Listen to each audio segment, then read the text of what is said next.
I love smoothies, but I don't always know what's in them. Some of them have extra sugar and syrups and not a lot of fruits and vegetables. With Blendjet 2, I can make my own smoothie in no time and I know exactly what goes in it. I put lots of fruits and vegetables to keep me healthy. Blendjet 2 is portable, so you can make a smoothie at work, a protein shake at the gym, or even have a margarita at the beach. It is small enough to fit into a cup holder, but powerful enough to break through ice and frozen fruit with ease. Blendjet 2 is also whisper quiet, so you can make your morning shake without waking up the whole household. It lasts about 15 blends, and then you can recharge it with a USB. Best of all, Blendjet 2 cleans itself. You just add a drop of soap and some water and you blend it together and you're good to go. It comes in a variety of different colors and different patterns, although I do love my black one. Go to blendjet.com and grab yours today. Be sure to use the promo MIC12 to get 12% off and free 2-day shipping. Hello and welcome to the Love and Compassion podcast. We believe that love and compassion have the power to heal our lives and our world. Cool. Don't forget to like and subscribe for more amazing content. Today we're going to be talking about how to end hate with kindness, respect, and love with Paul Nadeau. Yeah. We spent more than 30 years working with victims of crimes and perpetrators and learning from top experts. Over the course of his career, Paul has talked hostage takers into giving themselves up and murderers into admitting their crimes. And because of his extensive training and his unique approach to connecting with people of all walks of life and under different circumstances, his life was saved by a terrorist during a terrorism attack in the Middle East.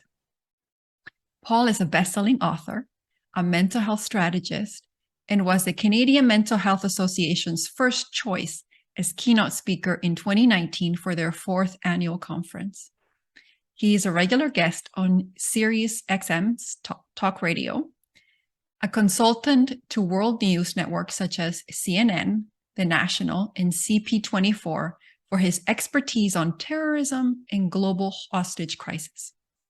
He's a screenwriter and accomplished keynote speaker on topics of negotiations, conflict resolutions, and mental health. Paul is also the host of the Inspire Us podcast. Please join us in welcoming Paul. Hi, Paul. Hi, Giselle. Very nice to see you. How you doing? I'm good. How about yourself? I'm doing well. I was wondering if you could tell the audience a little bit about your childhood and what led you on this journey. Absolutely. Well, I was raised in a home where there was a lot of violence. My father was a violent alcoholic who used to beat my mother, my brother, and myself regularly. I grew up not believing in myself. I had low self-esteem. I suffered from depression. And something happened in grade 7 that really was the pivot point for me. Up until then, I had no belief that I would amount to anything. My teachers were even telling me back then that you'll never amount to anything. What are you doing here? And it was that kind of environment way back when in the 60s. So in grade 7, I started to like girls. And there was one teacher that put me on the spot. What he did was, and I don't know if he did this deliberately, Giselle, but what he did was he announced to the classroom that we were all going to have a test and he expected everyone to pass. And then he pointed at me, he said, except for you, Nadeau, I already know you're going to fail. That was so humiliating and embarrassing to me. I felt every eye on me. And I remember going back home and just crying that weekend and just kind of examining my life. And I opened the books for the test and I didn't know how to study because I'd never really applied myself to do that. My mother tried to get me to study, but my little mind just didn't want to. And I did that for the weekend. I just looked over my notes and I went in the next week and I wrote that test. And you know how we have these two little voices in our heads? Yeah. One voice is supportive where the other one is not. It's like a little devil. Mm-hmm. And the little devil was telling me, you're not going to do this. You're not going to pass this test. He's going to humiliate the heck out of you. And the other one was saying, you know the stuff, like just answer the questions. Once I had written the test, I handed it in. And what was customary in this teacher's class was that he would announce the student with the lowest grade first. He would announce the grade, and we would walk up and pick up the paper. I was conditioned to pick up the paper all the time. Like the first one, I'd get out of my chair, walk over. So on this day, he started to call out the names, and I wasn't first, second, or third. And I thought, okay, this is interesting, because again, those voices, right? He's going to wait until the very end and he's going to humiliate you. That was the one that was really kind of banging on my head. And as it turns out, there were 3 students left, and it was my cousin and another girl by the name of Giselle. And the two of them always competed for the highest mark in the class. And my cousin was next to be called up, and then me. So that was a defining moment. I was the second last to be called. I had the second highest grade, and I didn't take the walk of shame. I took a very proud walk to the front of the classroom. And I started to believe in myself that if I could do that, what else can I do? And I never looked back.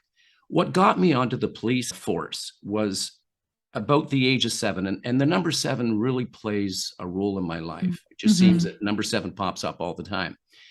When I was 7, my father beat me, and I was on the ground after the beating. And I remember looking up at him and just thinking, when I grow up, I'm going to be a policeman, so I can arrest you and people like you. And that always stayed with me. Now, when I was 17, again, my father killed himself, and he killed himself with the same rifle he killed Santa Claus with when I was about 8. And I just remember after his death, just following through with the decision to become a police officer. And at the age of 21, joined the police department. Shortly after that, I became a detective. I worked in the Special Victims Unit. I became a hostage negotiator, international peacekeeper, professional interrogator, and I just keep moving forward. And there's so much to do. Once you believe in yourself, Giselle, and once you believe that you can attain and you shoot high, we were talking about stars earlier, shoot for the stars and just see where it lands, because if you don't try, you won't get. Yeah. Oh, thank you for sharing the story. There were so many parts that really resonated with me. One of the things that resonated for me about your story was that you became a policeman in order to arrest people like your dad. I went into child protection to protect people like my mom. And so what do you think it is about children that we have we feel this responsibility for parents? You know, I can't answer that, but I do believe that at times we allow our circumstances to define us. Yeah. And we shouldn't. We should define our circumstances, never let our circumstances define us. However, I've heard so many people who have become psychologists, psychiatrists, or whatever, and they did so because of their childhood and watching their parents argue and not getting a sense of who they were. We rise to the challenge to become these better people. And it's so nice to do that. Some people don't rise up. They just let their circumstances really define them, and they never get out of it. And years of therapy later, they're still not well because they didn't make the choice to rise above and say, you don't define me. My abuse in the past does not mean that I'm going to become a serial killer. It doesn't mean that I'm going to be a loser. It doesn't mean that I'm going to be whatever. No, I'm going to choose for myself. And that is the motivation that so many people need. They need to believe in themselves. And only when you believe in yourself will other people believe in you. Yeah. Yeah. And that has been kind of our experience in terms of the more that you love and accept yourself, the more then you can love and accept other people. Yes. And so one of the things also that I really enjoyed about your story was that, when you became a policeman and then you became a detective and then you were doing this special stuff, the approach that you used with all of your work seemed to be one of non-judgment, of listening to the stories and seeing the humanity of people. How did you get to that point? How did you decide that that was the approach you were going to use with people rather than the traditional approach that sometimes we have in these systems, which is judge, separate, isolate? Right. What a wonderful question, Giselle. Oh. For me, my father, as he had a Jekyll and Hyde personality, but he sent me out at the age of 12 to find a job so that I could pay room and board. And at the age of 12, I had to lie and say I was 16 and I'd be a busboy, that kind of stuff. But I learned how to speak to adults and ask for what I wanted, how to negotiate. I really learned a lot of those key things. My mother also, God bless her, my mom was just a beautiful woman. Mm. And when I was about 8 or 9 years old, she used to sell encyclopedias. Like, yes, encyclopedias are a thing of the past, folks. We used to have them. Britannica, Encyclopedia Britannica. And my mother used to buy them and then she would sell them for a profit. But she was so busy taking care of the home, and we had different roomers who were living in the basement. So she would call into this radio station and sell like they'd give her about 2 minutes to talk and she'd say what she had. She started putting me on the phone. And here's this like 8-year-old kid saying, we've got encyclopedias and my mom has, and so I learned how to really come into myself there.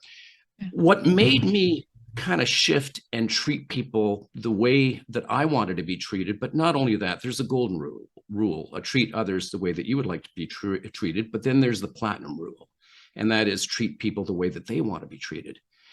2 years into my work, about the first 2 years, I learned 2 very important lessons. The first one, and I probably knew these before I joined the police department, but they solidified when I joined. Number one, we are more similar than we are different. The moment I began to imagine what it must be like to be approached by a uniformed cop or a detective, if you are the victim of a serious assault, a sexual assault, whatever, what would it be like to have a detective walk in and start asking you questions? Put yourself in that person's shoes. How would you want to be treated? With dignity and respect. You'd want to be treated carefully. That lesson really embodied me. It just like treat people, like you're going to be able to reach them because they are so similar to you. They laugh, love, and bleed in the same way. They have the same worries. Everybody carries a cross. Everybody goes through something. So treat them the way that you would like to be treated, and that much more. Then the second lesson that I learned that I carried with me throughout my career was you get what you give. If I give you love and respect, I'm going to get love and respect likely in return. However, if I give you the finger on the street and call you a name, I'm likely going to get that back, or maybe even worse. So the way in which you treat others is usually the way in which you're going to be treated in return. And that has been really a lesson for me that changed everything as a police officer. I got confessions from killers who were told by their lawyers, don't you talk to the detectives. You say that that you're exercising your right to remain silent, all that kind of stuff. Yet I didn't walk in to talk to a murderer. I walked in to talk to a human being. And I wanted to get to know who that person was and what motivated them to do what they did. And everybody's got a story. And once you allow people to tell their stories, it just opens the gates, and it creates this beautiful bridge in which you connect with another human being. So that's been my philosophies, and that's what got me here.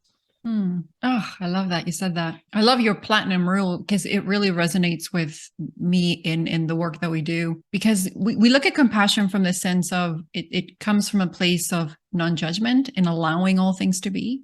Yeah. And so what happens with compassion in these feelings is that a lot of people think that they're being compassionate, but then they still force their will on other people. They still need people to change. Right. Like, they still need people to do a specific thing in that they feel that it should be done. And so that's why I love your platinum rule. And it also reminded me of a story that my sister told me. So my sister's a nurse, also is atheist, but she would sit and pray with people. She would just give them respect and love. And she would say to me, it's amazing what people share with you. Like they tell you their skeletons in their closet. And she's like, she was just not prepared for that. All she was just bearing witness to another human being and giving the most that she could of herself with that love and kindness. But she said the exact same thing. She says, people will tell you things that they've never told anyone. And she was just not prepared for that. So what you said really resonated with me. I remember her stories. Yeah. Oh, that's sweet, because it's so true. People open up to you when they feel that you are listening to them and that they matter. And the moment that they feel that, people will open up and people will, they will do things. So it's great. Yeah, it's from that place of like non-judgment, right? It is. What helps you have non-judgment? Like, especially like what helps you when you may be triggered? Like, it's easy for me not to have judgment when I am not triggered. But when you're triggered, sometimes you're like, ooh, it feels a little like a hard edge. What helps you kind of shift out of that into, okay, I'm in listening mode? Yeah. Well, I just don't allow myself to get triggered. Okay. I don't take things personally, because if somebody says something horrible to you, then you have a choice. Eleanor Roosevelt said that nobody can make you feel bad unless you give them permission to. And Viktor Frankl, who wrote A Man's Search for Meaning, which is an amazing book, he said that between stimulus and response, there is a moment. And in that moment, we get to choose our response. And it's so true, is that we don't want to be reactors. Like, we want to be responders.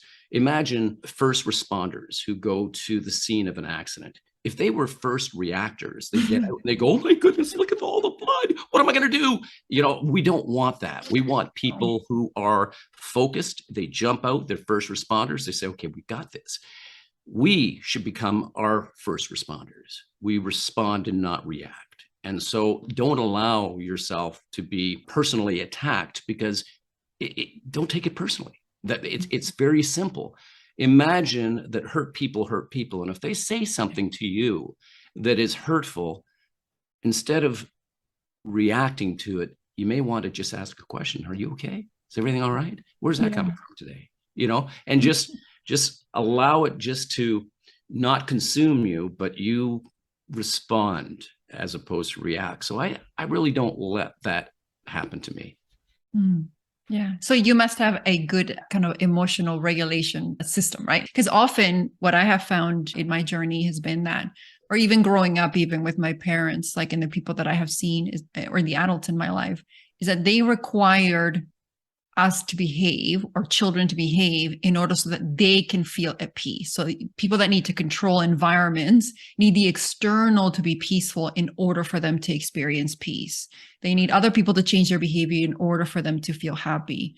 Whereas when you have a solid internal regulating system, or you can find that peace from within, the chaos outside of you doesn't shake you, because you have a good foundation. So what helped you kind of have that good foundation?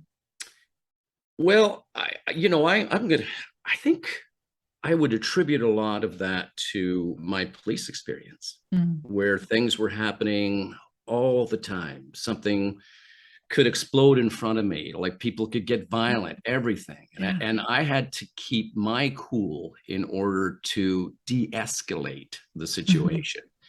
And when you condition yourself to respond and not react, as I said a little bit earlier, it becomes a pattern of yours. It's like, okay, so if I'm dealing in a fight, like I've been in a lot of fights, and I couldn't lose my cool. I had to keep my cool, and I had to do my very best in order to de-escalate and stop what was happening. So I think I got conditioned, time and time again, is that, okay, I've got this. And I still, every once in a while, I have to remind myself, you've got this. And it's just a natural response that we get scared or we get intimidated or whatever. But that's when you take a deep breath and you put your shoulders back and put your chin up and say, I've got this. And I love that philosophy, is that I remind myself when I get nervous, or nervous and excitement are the same emotion. And so if I'm nervous, I say, no, I'm excited. And just, here we go. We're going to do this. And I think that people need to adapt that to their lives when they're afraid of presentations, for example. A lot of people who speak in public, they're nervous. They say that it's one of the worst feelings. They rate it as one of the worst. But turn that nervousness into excitement. I get to do this. Not I have to do this. I get to do this. I get to speak. Whatever it is that you're nervous about, you get to do it. Yeah. So I think that's one of the ones. Oh, that's a great reframe, for sure. Yeah. Because then it helps you transform the energy from one of like anxiety and like victimhood to one of empowerment and autonomy, right? I get to do this. I get to share my story. I get to be here. Yeah. I love that.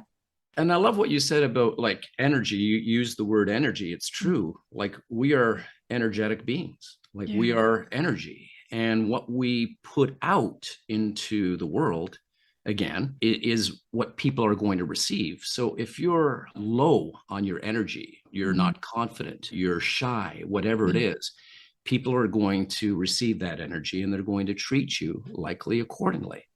They're going to judge you, and people do judge. But if you are able to raise your energy level and just say, listen, I am as worthy as anybody else. I'm amazing. And this is a morning ritual in which you talk to yourself and you really set the tone for the day. And you remind yourself just how special you are, that you're here and that you're grateful to be here. Your energy is going to be up here because I'm going to make it so. And then that way you bring this high energy into the world and people will receive that high energy and they will notice you. And I think that that's just amazing that we get to choose our energy. Yeah. Oh, thank you for reminding our audience of that, because it is so true. I think that we don't realize how our beliefs and our thoughts are getting us to a specific vibrational alignment, and then how we then attract all of these experiences we don't want to. So we do get to choose. One of the things I've heard from people is that they find it sometimes hard to have those beliefs about themselves, like, that you're worthy and you're lovable and you are, wonderful and amazing, because of the negative messaging that they have heard maybe throughout childhood or by some of their teachers. Like, this is the people that they don't choose to say, no, I'm making a choice. What do you think might help them start to take steps towards that, towards feeling more worthy, I guess? Yes. Again, what a beautiful question to ask. I do believe, I like to tell people that there are three time zones in our life. There's the past, the present, and the future. Yeah. The past, what happened 5 minutes ago, 15 years ago, 20 years ago is gone. I cannot go back and change that.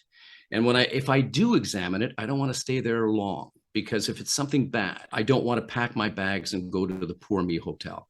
Like, poor me, I was traumatized by a father, an alcoholic father. Poor me. If I go to the poor me hotel and I check in, then in the hotel they have this Why Me Lounge, and the Why Me Lounge, they give you these drinks at half price, and you go, poor me, why has this happened to me?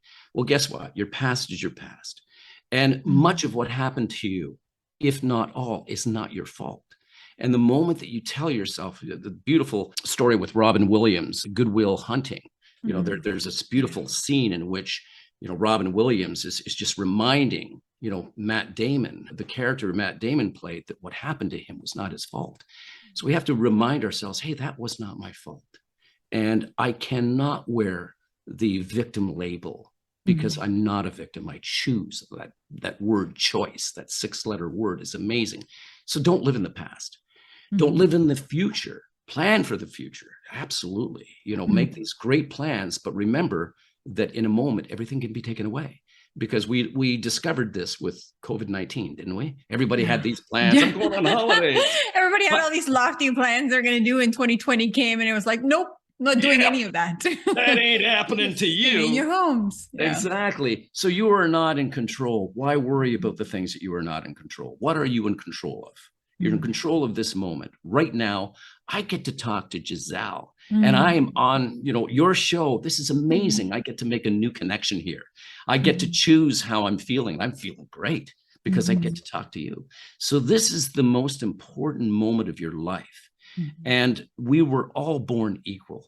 It's not like somebody was born to be better than us. No, we have to believe that we are as worthy as everyone. And to answer your question more specifically, is that we condition ourselves. So bring this into your daily routine, in which you wake up and you take a few moments to be grateful. Grateful, number one, that you woke up. Grateful that you have a family. Grateful that you have a roof over your head. Grateful that you have your health, that you have somebody who loves you, that you love something. So take that moment to be grateful. And then, as we get ready for our day, we've picked our clothes for the day. We've picked our, I'm going to be wearing this red shirt. I'm going to be doing this. I'm going to be doing it. Okay, this is what I'm going to be wearing. Why not go into the closet of your mind and just walk into that bright closet where there's love and faith and servitude and all those things, and pick the attitude that you want to bring to the world, so that you've already conditioned yourself for the day. You said nothing is going to get to me. Somebody cuts me off, I'm in line, somebody cuts me off, whatever, I'm on the highway, whatever, that's not going to bother me. Yeah. I get to choose my response. And I get to choose that I'm going to face this world in a loving and supportive way, and that I'm going to be the best I can possibly be. And we, a lot of people blame and shame themselves for things that have happened or they've done in the past. I just want to remind everybody that you are not the person you were 10 days ago. You're not the person that you were 5 years ago. You're standing on the shoulders of that person. We are a work in progress, and we get to choose. Like, if we have hurt someone, then it's our responsibility to ask for forgiveness and then to forgive ourselves, because we're not those people. We won't do that again. We're going to be these new creations every day. And we get to choose how we're going to welcome this world and what we're going to do to welcome it. And so, yeah, that's. That was so good. I felt that. I love that analogy of, we pick out our clothes, we pick out the thing, we can pick out our mindset, we can pick out our beliefs. And I think what you're really talking about is, through our beliefs and thoughts, we kind of create these habits and then these identities. And, we walk around with these, I'm a victim identity, this happened to me identity, and we feed those identities and choose them every day, but we're not realizing we're choosing them every day because it's easier to choose them. And I think what you're inviting us to do is really shift out of those identities and create new habits of, I'm going to choose my mindset today, like I choose my shirt. I'm going to choose what I'm going to allow to get to me. When I'm driving on the highway, I don't need to, if a person needs to cut me off, then by all means, please go ahead. You must be in a hurry of where you're getting to. And so that's helping us bring our power back, take our power back, because so often we give our power away to other people to determine how we feel about ourselves and each other. So what a great invitation. Giselle, we didn't rehearse this, but you're touching on so many incredible things that I resonate with. You're so right. I'm going to give an example. Yeah. When things happen to us, we can choose to kind of put a sticker on it. We're meaning-making machines. Yeah. And when I look back at my time in the Special Victims Unit, working on cases of sexual assault and child abuse, when I spoke to a victim who was completely traumatized, and you can understand why. Yeah. But then they would attach this label to them that they're victims. They must have done something wrong to have had this happen to them. Their power and control has not been taken from them. It's been shifted to to a side of their brain where they just can't see it. Yeah. So my job, remember, I put myself in the shoes of the people that I was dealing with and the victims I was dealing with. And this would be the tone of my voice and how softly I spoke, and how much I reminded them how great and special they are. And after a couple of meetings with a victim, if I felt that they were still feeling the victim mentality, I used to bring in 2 T-shirts. One T-shirt, it said victim, and the other T-shirt, it said survivor. And I said, today, you get to choose one of these T-shirts. You don't have to wear it, but whichever one you choose will be worn. In one way or another, it will come out in your relationships. It will come out in the way that you feel about yourself. What happened to you was not your fault. And you do not have to pick the victim. You can pick the super survivor. You can pick this one and say, you know what? You don't get to take that from me. I get to redefine my life, and I get to do this. And it's not my fault. So you pick, and everyone would pick that survivor's T-shirt. Yeah. And then I'd get a call a couple of weeks later. Detective Nadeau, I'm wearing the T-shirt and I feel so good. And that was just, yeah, because in these little minds of ours, we can put ourselves down or we can lift ourselves up. And it's really just fine tuning that thing. Yeah. And I want to remind people that sometimes it's not enough just to say the words. You got to bring your physiology into it. You got to believe it. So if you're standing in front of a mirror saying, I'm not a victim, I'm not a victim, I'm not a victim, and you're slouched down, there's no energy there. So use the physiology, bring yourself up and just start to shout it out as though you were dancing. It's just amazing what we can do with a little bit of physiology and positive talk and self-love. Just remind ourselves that we're incredible human beings. well, what is it, 4 million or whatever sperm were competing for the job that you got? Like, come on, you're here because, I don't know, it's 40 million. I have no idea, but you're here and you're here for a reason. Mm-hmm. The meaning of life is to find your gift. And the purpose of life is then to share it with others. And everybody's got a gift to share with others. And it's your responsibility to just find what that is, to share it with the world. And just remember that you're worthy to do it, Yeah. Oh, so good. Well said. Yeah. And I love that because it helps us kind of shift that perspective that we're broken. That's probably one of the things that I hear the most in my work is like, sometimes people feel like they're broken, like that they can't get to that point. And so that shifting the survival really does help them be willing to go there, be willing to see themselves and reimagine themselves in a way that I think it's really getting them towards the path of getting back their autonomy. Yes. What I do love about your work, though, is that you not only show compassion and loving kindness to people that are victims, but also perpetrators. You're willing to see them in a different perspective.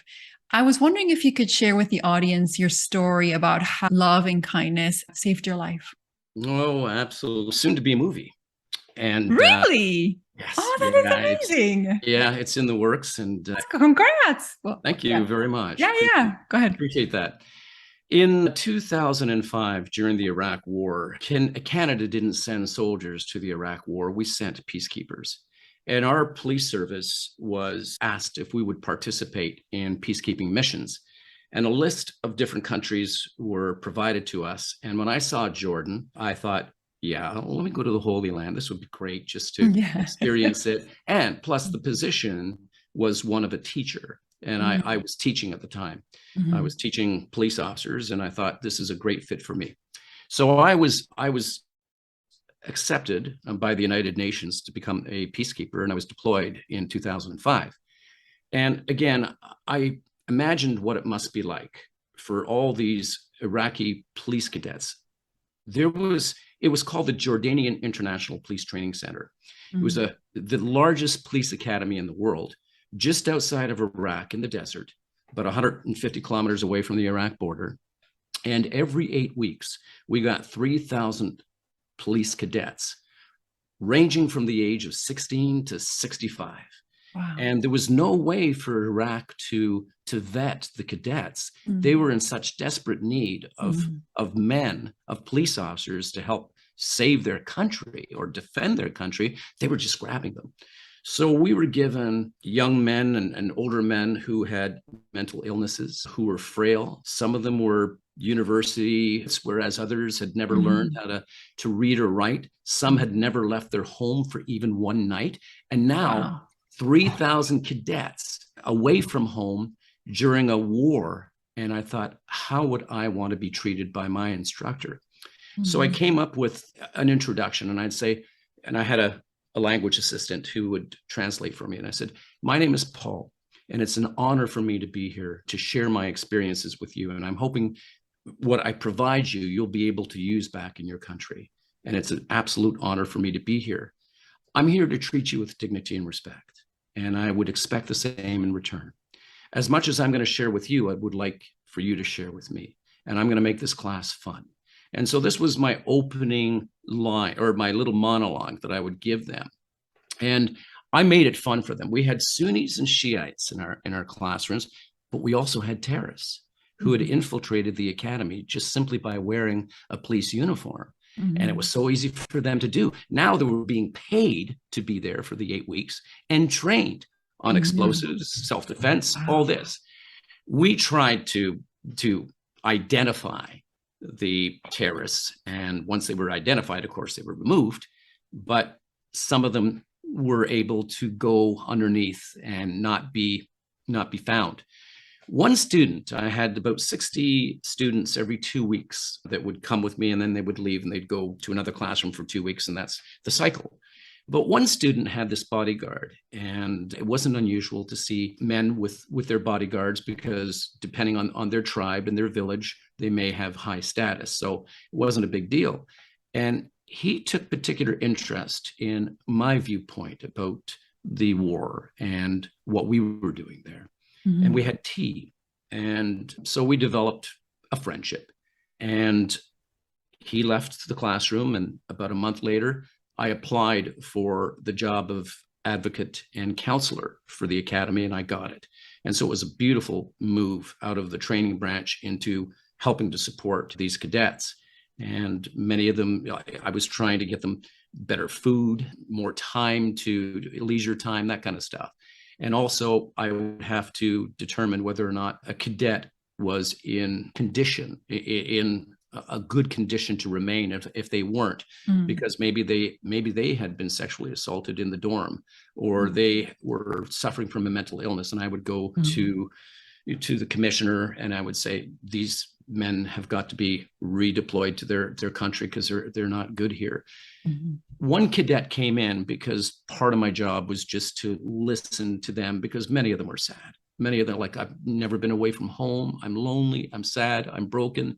And I would try to encourage them and see if they could, put out a little bit longer, because going back home wasn't that easy.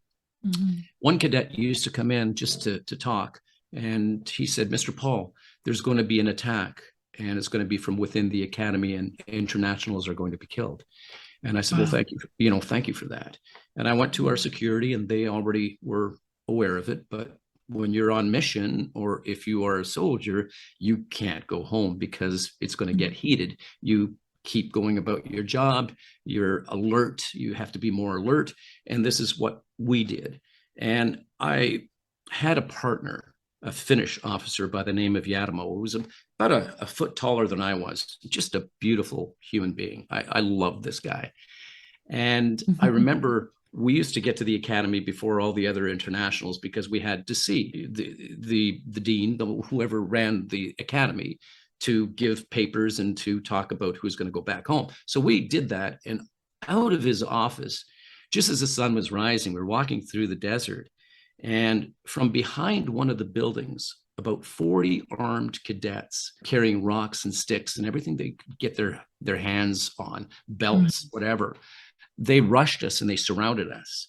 And Giselle, I really believed in that moment that those were going to be the last moments of my life, because they were hooting and hollering. They were starting to push. And I remember my partner, right before the attack, he just patted me on the head and he said, "This is going to hurt, little buddy." And I said, "Yes, it is." And I was thinking about my daughters and thinking I may not see them again. And they reached in and they started to grab us and started to beat us. And we were fighting for our lives. And just as this was starting, I remember getting knocked down, and I could hear one voice from behind the crowd yelling, "Mr. Paul, Mr. Paul, Mr. Paul." And he yelled something else in Arabic.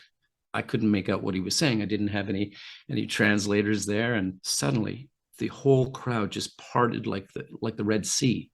And I was kind of getting my focus back, and I looked for the face of the person who had put a stop to the attack. And it was that cadet that I had met earlier. And he had the biggest smile on his face, Giselle. And it really kind of, I'm looking up, he's got this smile on his face, and he reaches over and he takes me by the arm and he pulls me up and he says, "Mr. Paul, you've got to go. It's not going to be a good day." And so my partner and I were allowed to leave, and we rushed back to our office. We called the security, put a stop to all the other internationals from entering the academy, and we left, and our lives were spared. So I can say that not only did I fight terrorism hand to hand, but my life was saved by a terrorist. And I don't think too many people can say that. Yeah. So that's the story. And when I looked and reflected back on that, Giselle, it was the way in which I treated him, and the way in which I treated all the cadets with that dignity and respect I spoke of, and non-judgmental, because some of the terrorists don't want to be terrorists. They're given no other option. Their families will be killed. They'll be killed if they don't do that. Yeah. So I want to remind everybody that once we put a label on someone, this is a homeless person, they must be a loser, they must be this, this is a prostitute, she must be this, she must be that. This is what, when we stick a label on someone, a negative label, we don't see who they are. They're just like you and I. We're more similar than we are different. They've got their broken pieces. We all got our broken pieces, but they've got a story just as you do. So why judge them? Why not try to understand them? That's my message to the world. And it is such a powerful message, and a message that we believe on this podcast in particular. I've had stories where I've showcased people that, like they were facing situations like you, and they chose to turn toward into love. People that have used even respect. I can think of like Daryl Davis. He went to KKK people as a Black musician and leaned in and said, "Why do you hate me? I'm not trying to convert you. I'm not trying to judge you. I'm not trying to hurt you. I'm just trying to understand," and got 300 KKK people to leave the Klan. But our natural inclination is to want to punish, because when we are hurt, we want to hurt. When we are upset, we want to lash out. And if you look at the systems we've created, and I love this part of I believe it was in your TED Talk, the systems we've created reflect the level of consciousness that we have, and they reflect how we act when we're hurt. They isolate, they separate, they judge, they punish. In order for us to change, that has to change. And so what are your thoughts in terms of how this consciousness has led us to create the sort of extremism, or has contributed to this racism and extremism and all that we kind of see in the world? I think I could answer that by saying that my experience with many of the people who were antisocial and who had chosen to become gang members or just criminals or whatever, when I looked into their lives, into their past, and took time to talk about who they were, what made them up, it's amazing how we all need to be seen, heard, validated, loved. And if you are abused and that's all you know is this abuse, then you feel that rejection. I'm not loved. And so as you grow older, you want to find a group of people who will accept you into their clan, into their whatever it is. And oftentimes, if you have this terrible feeling about yourself, this victim mentality, then some groups will not accept you. And so you might go to a gang and they'll say, "Hey, you're welcome here. And there's your home." Or "You're welcome as a terrorist. You're welcome as this or that." They welcome you into a tribe. And then you adapt to your environment. You feel that you're accepted, which is what everybody wants to feel, loved and accepted. And we need to break that cycle and just remind people that they are worthy of whatever it is that they put their heart and soul into. And just not judge as easily as we do, label people. I have got a problem with labels. I don't know if this happened to you in school, Giselle, but remember those Post-it notes, where somebody would write, something like dummy or something like that on a Post-it note, and then would come and slap you on the back, and then you'd walk around and people would laugh because you've got this label. Isn't that what we do? Isn't that what we do? We label something. We just don't put the sticky note. That takes no. But sticky we do. notes up. Yeah, we do. We do. And we just need to break that. We need to break that. And I remember I walked in to talk to a biker, 300-pound biker, big man. And he had some information about a killing, a murder. And I was going in to talk to him about this, to see if I could get him to give us the information that we needed. And the moment I walked in and I said, which I said to a lot of criminals, most criminals, "Hey, I'm here to treat you with dignity and respect." And when I said that to him, his head was down. And the moment I said, "I'm here to treat you with dignity and respect," he looked up at me, this 300-pound biker, long hair, big beard, tears in his eyes. And he said, "Nobody has ever said that to me. Nobody has ever said that to me." And then he gave me the information I was looking for.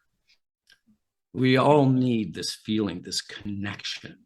And if we're willing to give it to those that we feel, maybe don't deserve it because of their behavior, but if we can break through that barrier and just open up, then we get what we give. It's what I said a little bit earlier. If you give this, you're likely to get it in return.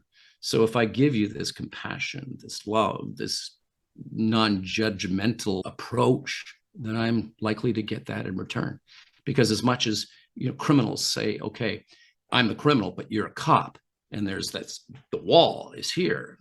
No, let's just chisel this wall away. Let's just, I'm a person, you're a person, I've got a job, you've got a job, that kind of stuff, right? I think that goes a long way.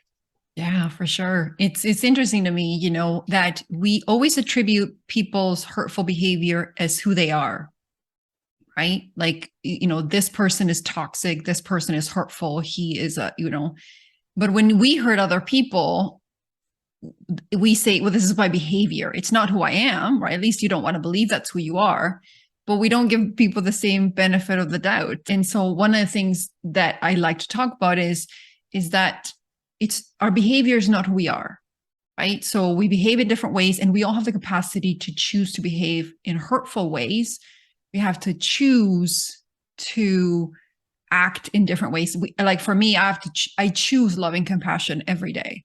I don't always get it right, but I choose it. And I make that conscious choice, like putting on my, you know, I'm going to put on my mindset today. Yeah. And so, and I think that's what people don't realize, because when people start to feel, like you mentioned, homelessness, when people start to feel like they're viewed a specific way, they adopt that identity and they don't believe they can change. Yes. And I think that's the challenge. It is. I love what you just said there. True. It's so true. If you're in a dark hole, Mm-hmm. and this is what you become familiar with, then it's learned helplessness. Yeah. You learn to adapt to this environment. I can never get out of here. You know, I can't. This is who I am. I'm just unlovable. I'm broken, and this is what I become conditioned to. And it's like the experiments that were done on dogs years ago, which they would bring a dog into a cage that was electrified. And so the bottom was electrified. There was a little tunnel leading out of the cage into an unelectrified box or a cage. And the dogs would come in, and the experimenters, the scientists were watching, and the dogs would jump up, and some of them would see the way out, and they would go, and they were safe. But to those who were in that panic mode and they just kept jumping and jumping and jumping, what they noticed was after maybe a few hours or whatever, the dog would become conditioned to their environment, would lie down, and this became the reality. It's like being in an abusive relationship, somebody who is the victim of domestic violence. It happens so often that they don't see the way out, and they think this is just my life.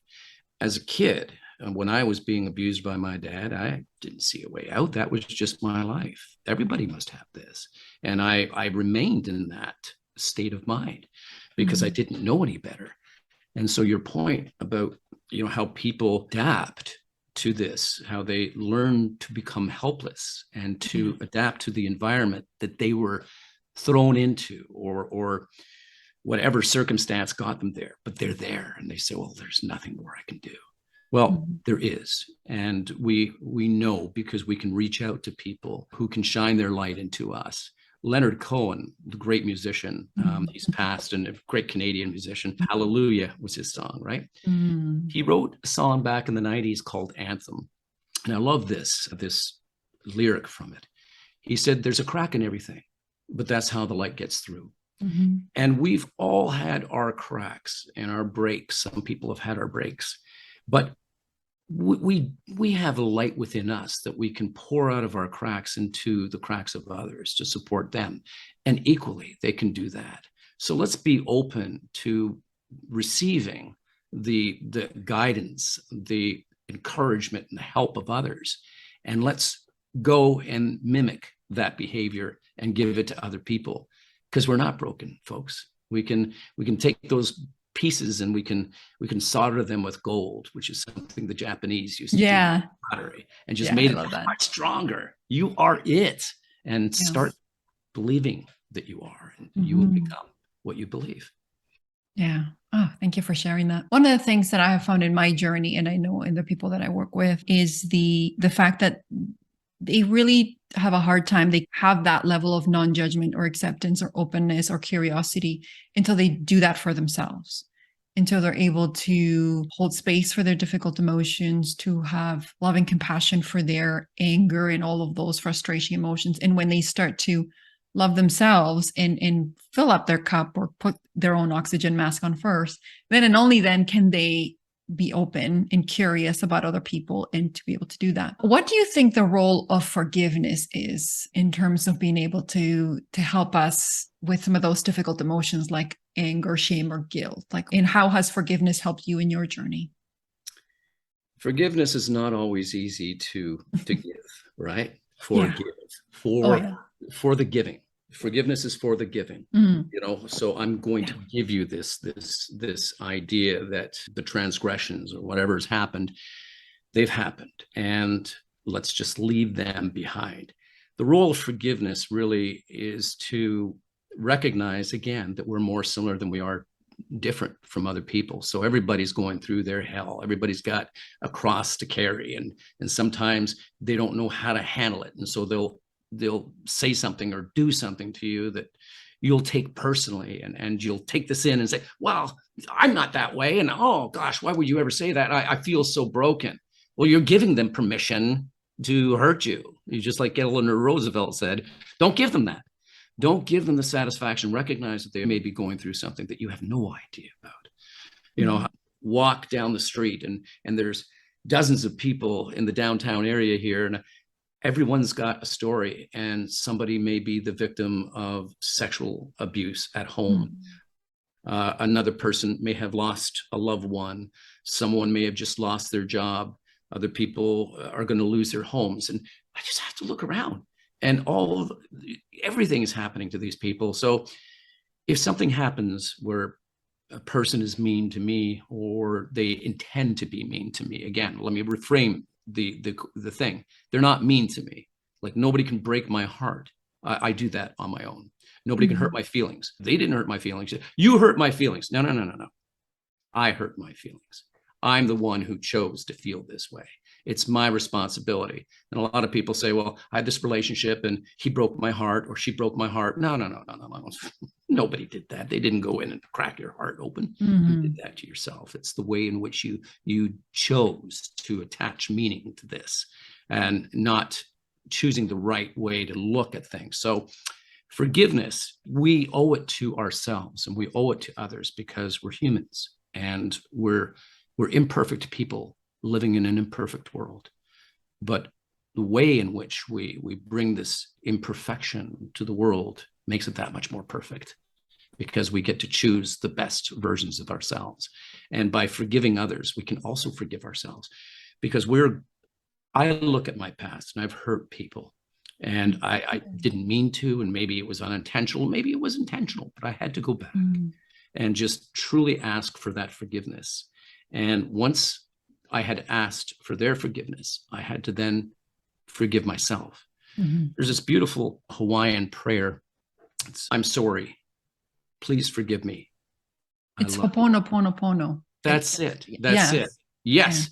Yeah. I've used it. Yeah. It works. Yeah. Oh my goodness. I used it. Yes. And it works, and tears will actually pour out of you. And it's just beautiful. So yes, ask for forgiveness and forgive yourself. So yeah. The Ho'opono, I don't always pronounce it right. The Ho'oponopono, I think it's what it's called. Yeah. Ho'oponopono. Yeah. Like I'm sorry, please forgive me. Thank you. I love you. I've used it with myself, and I've used it with other people that I felt like I have harmed. Yeah. And so, I did want to ask you kind of a leading question. Sure. And that is, were you able to find out your dad's story as to how he became, like how he kind of got to that point where he was so hurtful? Yes. And that, again, I'm a work in progress, Giselle. We all are. We all are. And I'm always learning different things. And for the longest time, I think I had a hard time forgiving my father. And then I realized, he even had it worse than I did, because his father he was a violent alcoholic as well. And they lived in Quebec, in the northern part of Quebec, in a rural area. And I remember my grandmother's stories about how she had to take the children, my father included, and run out in midwinter to a barn several hundred feet away, where she had clothes and food stashed, because my grandfather had a rifle and was going to shoot them in a drunken state. And I can only imagine how my father was treated. And broken people often break people. We talked about that earlier. Hurt people hurt people. And I don't think my father ever had that was years and years ago. There wasn't therapy as easily accessible as it is now. There wasn't anybody who would listen. And you had to keep your story to yourself. You know, if you were in a good Christian home or Catholic home, you don't go tell everybody your stuff. You just keep it to yourself. You be a big boy. You don't cry, and you just suck it up. And you know, I imagine that years of abuse in my father, he just couldn't handle it. He had a mental condition. He just couldn't handle it. And I do believe that, his illness is what contributed to the abuse that we suffered. So once I realized that everybody's got a story, remember, everybody's got a story. Why is it that they're behaving this way? I think I understand now. You know what, Dad? I forgive you. And, you know, I'm so sorry for everything that you went through, because I can't imagine what your life was like.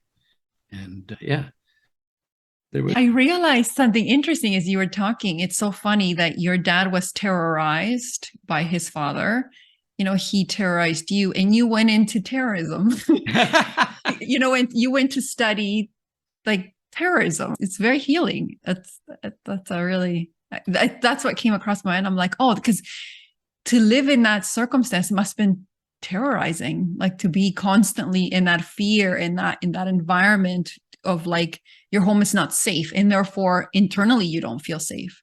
No. And so, I can only imagine that kind of that ism at home, right? Like that can be it can be very frightening.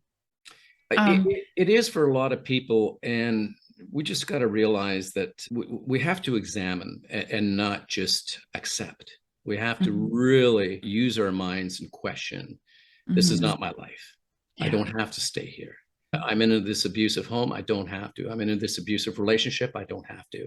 I'm conditioning myself to reach for the bottle, to pour away all of my sadness and stuff. No, you don't have to. You know, life is full of choices, and you are not your circumstances. You define your circumstances. So, Oh, yeah. Yeah.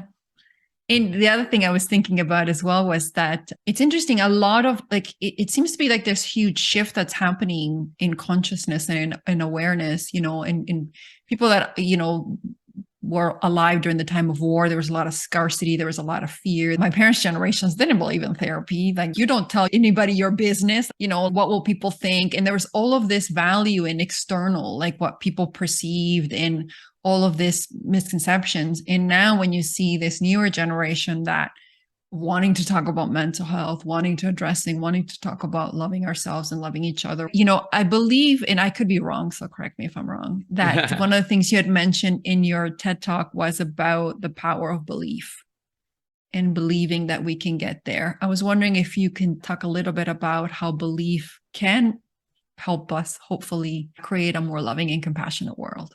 Absolutely. Again, another wonderful, brilliant question. But but you know, when we start to believe in ourselves, and I spoke about my grade 7 pivot moment, that moment that shifted everything for me. I started to believe in myself. When you start to believe in yourself, like the grade 7 pivot moment for me, where I started to imagine that I was not a loser and I could do things and I could accomplish things. And then I pushed myself. Belief helps you to push and open the envelope. And the more that you believe in something and you do your very best to make it happen, the more successful you will be. So if we believe in the goodness of others, we're going to approach them with goodness, and we're going to bring this energy out, and they'll receive the energy that we give. And so we could really make a change in this world if only we sat down and started to listen to each other's differences. Because you can imagine if we were all the same. We're not. We're born in a particular country. We're given a religious belief often, you know, by where we were born and beliefs of the community or the country or whatever, and they may not coincide with your own. But they are entitled to their beliefs, and just as much as I am. I can't say somebody, well, you can't believe that. Come on, you know, like you can't possibly believe that. That's wrong. Well, it's my opinion, right? In my opinion, and what is it, $2 or $5 will get you a coffee, like it's everybody's got one. But no, the belief is strong. It's like, I believe I can lose 15 pounds, and I truly believe it. Now, what must I do to make that belief a reality? I must do the work. I must exercise. I must change my eating habits. I'll go fasting. I'll do this and I'll do that because I believe in it. I see it. I visualize what it's going to be like. I see myself 15 pounds lighter, or 50 pounds lighter, or whatever. I see myself getting that job. I see myself getting that date, whatever it is. When you start to believe and you make it happen because you manifest it, and your belief system is one in which you will not accept anything lower. If you are truly committed, then you will make it happen. And I'm a believer in that. I believe that there are so many wonderful opportunities out there. I tell this in many of my talks. I say, I do not want to be visited by the ghost of missed opportunities on my deathbed. When I'm on my deathbed, I don't want these ghosts coming in and going, Paul, we whispered something in your ear that you could write a book, and you kept saying, no, no, no. Let me show you what it would have been like if you would have written that book, or if you would have asked this person out, or if you would have become this that you wanted to become, but you never tried. I don't want to be visited by those ghosts that make me feel bad about the life that I've lived. I want to be visited by the ghost of rock and roll who go, dude, that was so awesome. What are we going to do next time we come back? This is great. Yeah, what's next? This was a ride, man. What ride are you taking us on next? That's what I want. Yeah. I love that you mentioned manifestation. Also a big believer in manifestation. I think where people get tripped up though is when they don't see it, right? So you set your intention and you're like, yeah, I'm going to write all of these things. I'm going to do all these amazing things. And where is it? And so the belief has to be strong enough. Your vision has to be strong enough. And that's the thing that I felt from you. You don't take no for an answer, which is you stop paying attention to what is not out there and you hold on to the vision.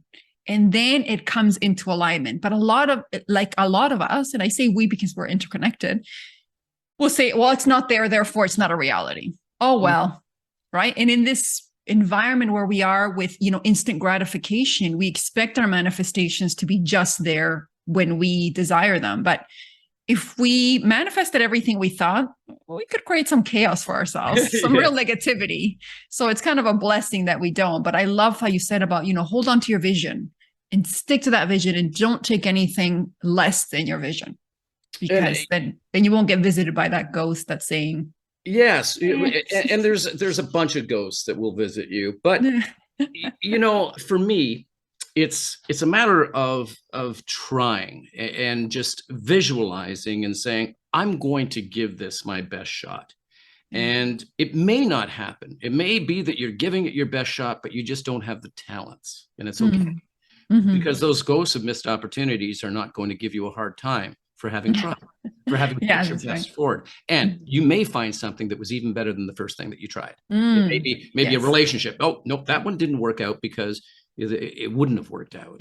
We see this, but we've got this other person for you. And whatever it is, that belief, that manifestation, it takes work.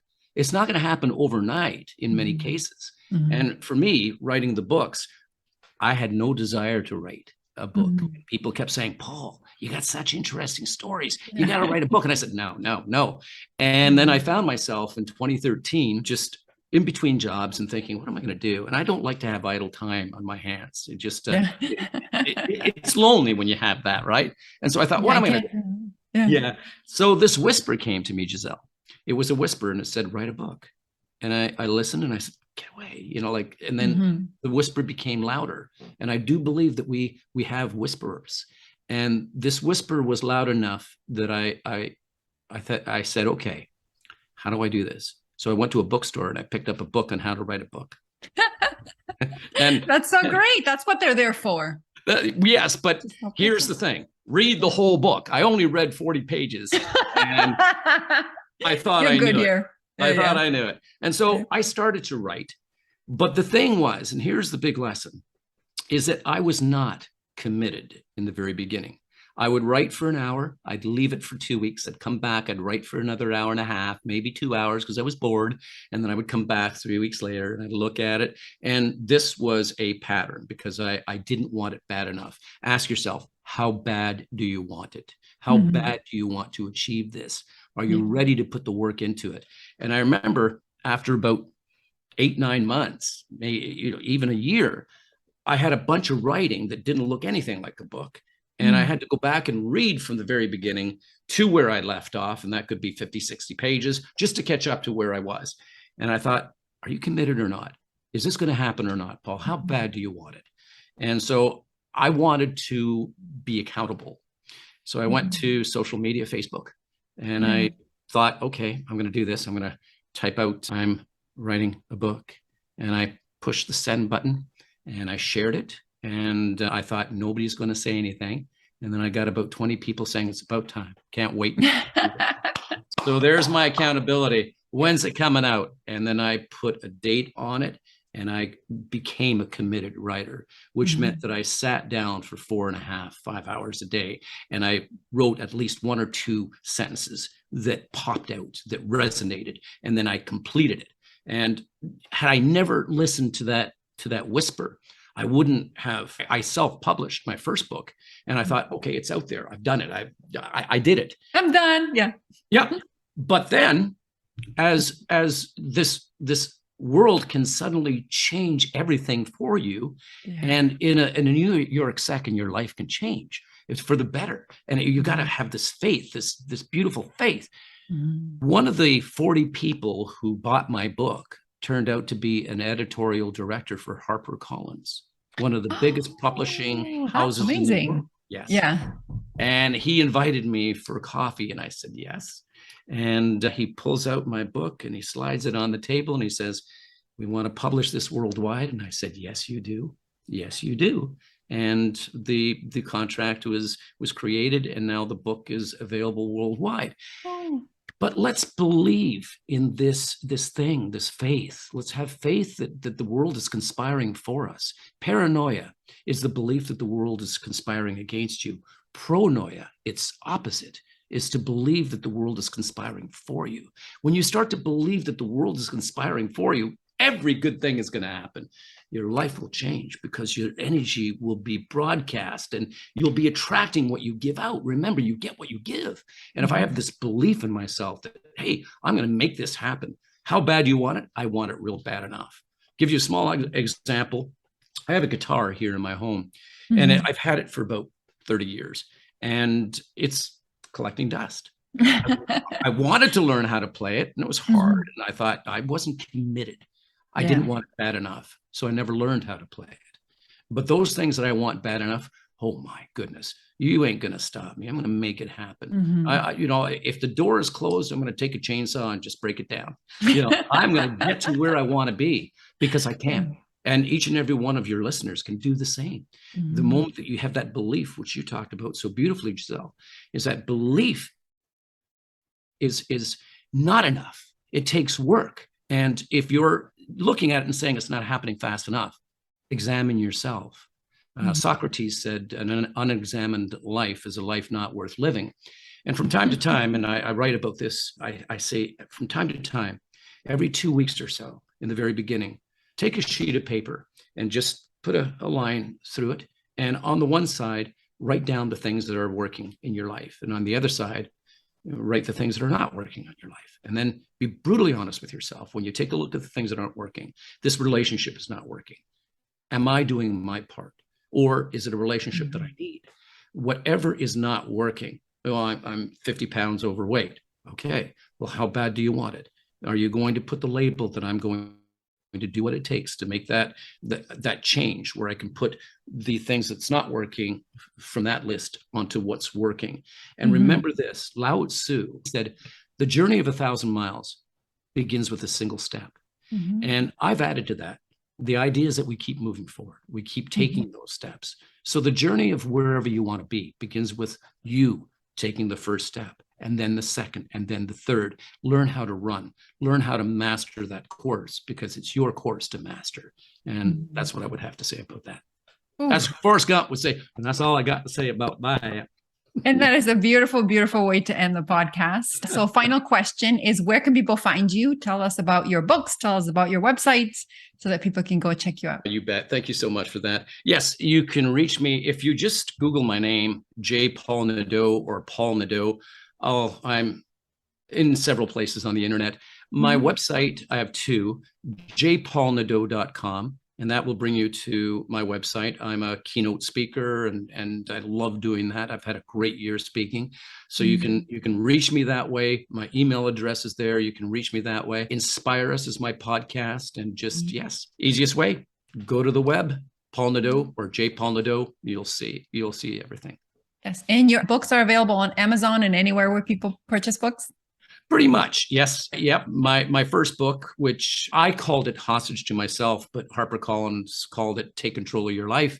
It's available in many, many bookstores across North America, and it's available everywhere you can buy books online. And the other one is available through Amazon. I've got two. One is Damn It, Just Ask. It teaches people. Yeah, damn it, just ask. A lot of people don't ask for what they want in life. Yeah. What's up with that? They're afraid, the fear. I can go into another. It takes courage. It takes courage because all the limiting beliefs come up, and then you go, oh, maybe not, right? So it takes courage. Exactly. So this book will teach you how to get that courage. Damn it, just ask. It'll teach you how to negotiate. The other book I have is The Badass Guide to Conflict Resolution, how to deal with conflict, because a lot of people look at conflict and they avoid it. Conflict is opportunity. It's an opportunity to create a better relationship, to understand that other person. Gets back into the talk. So I'll end it there. But, when you look at conflict through a different lens, you look at it as an opportunity to really listen to the other person. Stephen Covey said, seek first to understand and then to be understood. And if you carry that into your work as a salesperson, as a negotiator, listen to the other side first. Listen to the person you're in conflict with. Maybe it's a loved one that you're arguing with. You shut your mouth. Listen to what they have to say. Ask, and then speak when you understand. So anyway, that's me. I love that. Conflict is an opportunity for us to come closer together. It is. It's to build a bridge, to really understand. Well, imagine soldiers at war, and they're faced with conflict all the time. They may be even in conflict with the people that they're trooped with, and yet they're going to help each other. They're going to listen to each other. They're going to get through it, and they become closer because of the conflict. And that's how real relationships can be developed, by understanding the other person and looking for the opportunity to get to know you better. What is it that you're struggling? What is it that I've said or I've done that makes you feel this way? Can we talk about this? I really want to understand your side. And I will not say anything. I will not judge you. I'm just going to shut up and listen to you. You speak first. And then, So thank you. No, thank you so much. And thank you to everyone. Don't forget to tune in for another episode of the Love and Compassion podcast with Giselle. Thank you. Thank you, Giselle. It's been an absolute pleasure. Oh, me too. Thank you so much for being on the show.